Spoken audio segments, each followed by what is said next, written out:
സ്നേഹക്കൂട്ടിന്റെ എല്ലാ പ്രിയപ്പെട്ട പ്രേക്ഷകർക്കും മെട്രോ സ്റ്റാറിലേക്ക് സ്വാഗതം.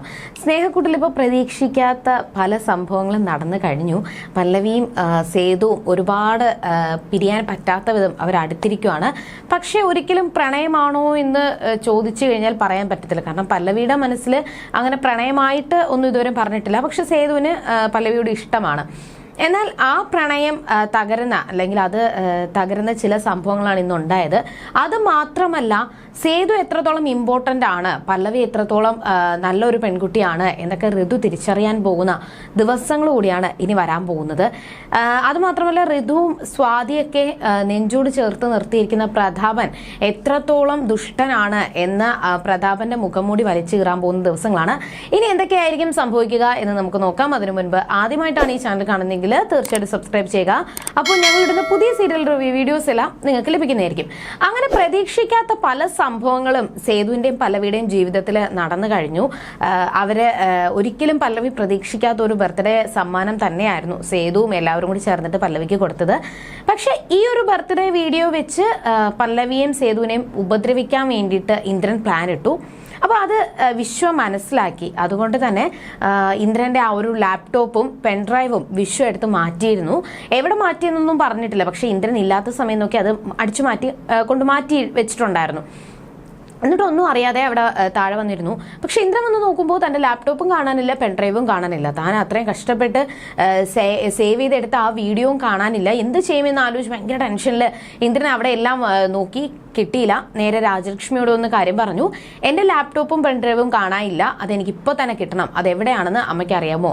അമ്മ എടുത്തെങ്കിൽ എനിക്ക് തിരിച്ചതാ എന്ന് ചോദിച്ചു. എന്നാൽ താൻ എടുത്തിട്ടില്ല എന്നും തനിക്ക് അതിനെപ്പറ്റി ഒരു അറിവുമില്ല എന്ന് രാജലക്ഷ്മി പറഞ്ഞു.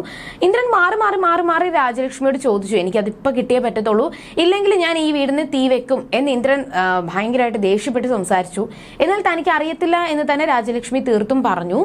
ഇതിന്റെ ഇടയിൽ വിശ്വ അവിടെ ഇരിക്കുന്നുണ്ടായിരുന്നു. അപ്പോൾ വിശ്വ ഒന്നും മിണ്ടാതെ ഒരു കാര്യം മൈൻഡ് ചെയ്ത് മിണ്ടാതിരിക്കുമ്പോൾ, നീ എടുത്തോ എൻ്റെ ലാപ്ടോപ്പും പെൻഡ്രൈവും, നീ എടുത്തെങ്കിൽ എനിക്ക് തിരിച്ചതാ എന്ന് ഇന്ദ്രൻ വിശ്വയോട് ചോദിച്ചു. എന്നാൽ താൻ എടുത്തിട്ടില്ലെന്ന് അവിടെ വിശ്വ പറയുകയും, എന്നാൽ ഇത് നീ തന്നെ എടുത്തത്, നിന്നെ എനിക്ക് അറിയാം എന്നിട്ട് വിശ്വയുടെ ആ ഒരു കോളറിൽ കയറി പിടിച്ചു. അങ്ങനെ ഏട്ടാ വിട്, ഞാനൊന്നും എടുത്തിട്ടില്ല, പക്ഷേ നിന്റെ കണ്ണുകൾ എനിക്ക് പറഞ്ഞു തരുന്നുണ്ട് നീയാണ് എടുത്തത്, നീ മര്യാദയ്ക്ക് തന്നോ ഇല്ലെങ്കിൽ എൻ്റെ സ്വഭാവം മാറുന്നു പറഞ്ഞ് ഇന്ദ്രൻ ആ വിശ്വയുടെ കഴുത്തില് ഇന്ദ്രൻ കയറി പിടിക്കുവാണ്. അവസാനം ദേഷ്യം വന്നിട്ട് വിശ്വം പറഞ്ഞു, ഞാൻ തന്നെയാണ് എടുത്തത്, ലാപ്ടോപ്പും പെൻഡ്രൈവും ഞാൻ തന്നെയാണ് എടുത്ത് മാറ്റിയതെന്നും മനഃപൂർവ്വമല്ല, പല്ലവിയേട്ടത്തി ഏട്ടനെ അത്രത്തോളം ദ്രോഹിക്കുന്നുണ്ട്, അതുകൊണ്ട് തന്നെയാണ് ഞാൻ ഇതെടുത്ത് മാറ്റിയത് എന്ന് വിശ്വ ഇന്ദ്രന്റെ മുഖത്ത് നോക്കി പറഞ്ഞു. അതിന്റെ പേരിൽ അങ്ങോട്ടും ഇങ്ങോട്ടും തർക്കങ്ങളായി. എന്നാൽ നീ എനിക്ക് വേണ്ടി, നീ അവൾക്ക് വേണ്ടിയിട്ട് നീ എന്നെ കരുവാക്കാൻ വേണ്ടി നോക്കുന്നു, നീ എന്നെ അപമാനിക്കാൻ വേണ്ടിയിട്ട് നോക്കുന്നു എന്നൊക്കെ പറഞ്ഞ് ഇന്ദ്രയും വിശ്വയും തമ്മിൽ വലിയ വഴക്കായി. അപ്പോൾ ഇത് വിശ്വ പറയുന്നുണ്ട്, ഞാൻ എന്ത് തെറ്റ് ചെയ്താലും, എന്നെ അടിച്ചാലും ഞാനത് കൊണ്ടുകൊണ്ട് നിൽക്കും, പക്ഷെ ഒരു തെറ്റും ചെയ്യാത്ത എന്നെ അല്ലെങ്കിൽ നിരപരാധിയായിട്ടുള്ള എന്നെ ഇതിൽ കരുവാക്കുന്നതിൽ ഒരർത്ഥവും ഇല്ല എന്ന് പറഞ്ഞു. ഇവിടെ നോക്കുമ്പോൾ യഥാർത്ഥത്തിൽ വിശ്വയുടെ ഭാഗത്ത് തന്നെയാണ് ശരി. ഇന്ദ്രൻ മനഃപൂർവ്വം പ്രശ്നങ്ങൾ ഉണ്ടാക്കാൻ വേണ്ടിയിട്ട് നോക്കുവാണ്. അതുകൊണ്ട് തന്നെ ആ പ്രശ്നം വീണ്ടും രൂക്ഷമായി. ഒടുവിൽ ആ അടി അവസാനിച്ചത് വിശ്വ ഇന്ദ്രനെ പിടിച്ച് തള്ളുമ്പോൾ ഇന്ദ്രൻ പോയി ആ കസേരയുടെ പുറത്തുകൂടി വീഴാൻ പോവുകയാണ്. അങ്ങനെ ആ പ്രശ്നം വീണ്ടും രൂക്ഷമായി. എന്തായാലും ഞാൻ ഇവിടെ തന്നെ കാണും, എന്നോട് അധികം കളിക്കാൻ വേണ്ടിയിട്ട് വരണ്ട.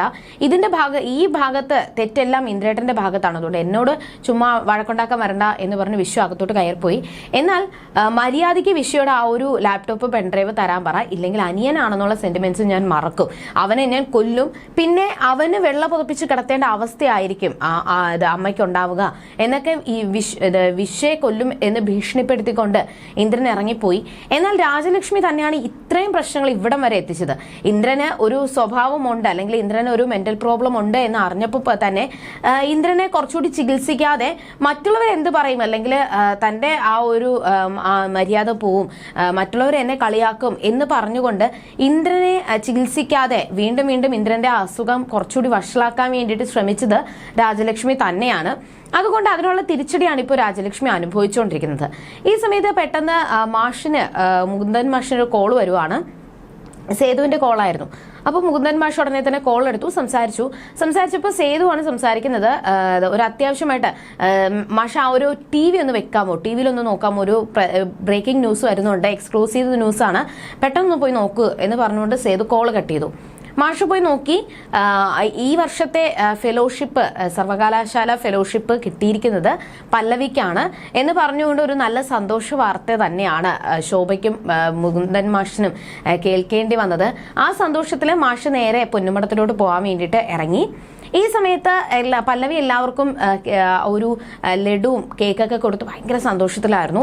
ഇതിന്റെ ഇടയിൽ വീണ്ടും ഋതുവും സ്വാതിയും വന്ന് പല്ലവിയെ അപമാനിക്കാൻ വേണ്ടിയിട്ട് ശ്രമിക്കുകയും, പല്ലവിയും ഈ വീട്ടിലെ ഒരു അതിഥിയല്ല, വെറും നാണം കെട്ട് കയറി വന്നവളാണ്, സേതുവിനെ വളച്ച് കയറി വന്ന ഒരു പെൺകുട്ടിയാണ്, ഒരു ദരിദ്ര പെൺകുട്ടിയാണ്, ഒന്നുമില്ലാതെ ഞങ്ങളുടെ അഭയം തേടി വന്നവളാണ് എന്നൊക്കെ പറഞ്ഞുകൊണ്ട് എപ്പോഴും പറയുന്നത് പോലെ ഋതുവും സ്വാതിയും കൂടി പല്ലവിയെ അപമാനിക്കാൻ വേണ്ടിയിട്ട് കളിയാക്കാൻ വേണ്ടിയിട്ടൊക്കെ ശ്രമിച്ചു.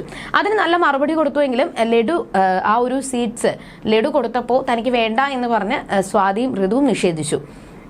അപ്പോൾ ലഡു കഴിക്കാൻ പറ്റത്തില്ല എന്നുണ്ടെങ്കിൽ പായസം കൊണ്ടുവരാമെന്ന് പറഞ്ഞ് ബേബി ചേച്ചി പായസം കൊണ്ടുകൊടുത്തു. ഋതുവിന് വേണ്ടാന്ന് പറഞ്ഞു, സ്വാതി മേടിച്ചു.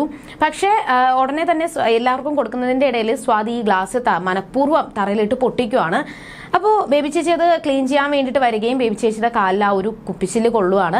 അവസാനം പല്ലവി തന്നെ പറയുവാണ്, ഞാൻ തന്നെ ക്ലീൻ ചെയ്തോളാം.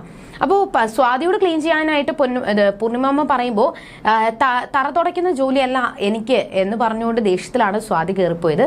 അവസാനം പല്ലവി തന്നെ അതെല്ലാം ക്ലീൻ ചെയ്തു. എന്നാൽ പല്ലവി ക്ലീൻ ചെയ്യുന്ന കാഴ്ചയാണ് മാഷ് കണ്ടുകൊണ്ട് വരുന്നത്. ഉടനെ മോളെ ഇവിടുത്തെ വേലക്കാരി ആക്കിയല്ലേ എന്ന് പറഞ്ഞുകൊണ്ട് മാഷ് സംസാരിക്കുകയാണ്. എന്നാൽ ഒരിക്കലും അങ്ങനെയല്ല സംഭവിച്ചത് എന്ന് പറഞ്ഞു കൊടുക്കാൻ വേണ്ടിയിട്ട് ശ്രമിക്കുമ്പോഴും മാഷ് അത് വിശ്വസിക്കാൻ വേണ്ടിയിട്ട് തയ്യാറായില്ല. ഇതിന്റെ ഇടയിൽ വീണ്ടും ഋതു വന്നിട്ട് മാഷിന്റെ മുന്നിലിട്ട് പല്ലവിയെ അപമാനിക്കാൻ വേണ്ടിയിട്ടും പല്ലവി ഒരു അഭയം തേടി വന്നവൾ മാത്രമാണ്, ഒരു നാണം കെട്ടവളാണ് എന്നൊക്കെ പറഞ്ഞ് വീണ്ടും പല്ലവിയെ നാണം കെടുത്താൻ വേണ്ടിയിട്ട് ശ്രമിച്ചു. എന്നാൽ ആ പ്രശ്നം രൂക്ഷമായി വന്നപ്പോൾ നിങ്ങൾ ഇവിടുന്ന് ഇറങ്ങിപ്പൊയ്ക്കോണം, അല്ലെങ്കിൽ ഈ വീട്ടിൽ നിൽക്കേണ്ട അവകാശമില്ല, എന്നാൽ നീ അത് പറയേണ്ട ആ കാര്യമില്ല, സേതുവേട്ടനാണ് എന്നെ ഇവിടെ കൊണ്ടുവന്നത്, അപ്പോൾ പൂർണിമാമയാണ് എന്നോട് ഇവിടെ നിൽക്കാനായിട്ട് അനുവാദം തന്നത്, അപ്പോൾ സേതുവേട്ടനും പൂർണിമാമയും മാത്രം പറഞ്ഞാൽ മതി, അല്ലാതെ നീ ഇതിനെ കയറി ഇടപെടേണ്ട ആവശ്യമില്ല എന്ന് പല്ലവി പറഞ്ഞു.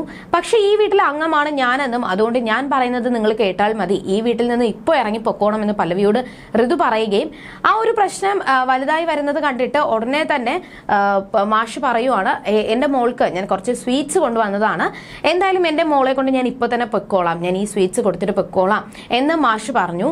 എന്നാൽ ആ ഒരു സ്വീറ്റ്സ് പെട്ടെന്ന് തന്നെ ഋതു വലിച്ചെറിയുകയും എന്നിട്ട് ദേഷ്യത്തോടു കൂടി ഒരു ഉണക്ക ലഡുവും കൊണ്ട് വന്നോളും അല്ലെങ്കിൽ ജിലേബിയും കൊണ്ട് വന്നോളും എന്ന് വീണ്ടും ഋതു അപമാനിക്കാൻ വേണ്ടിയിട്ട് ശ്രമിച്ചു.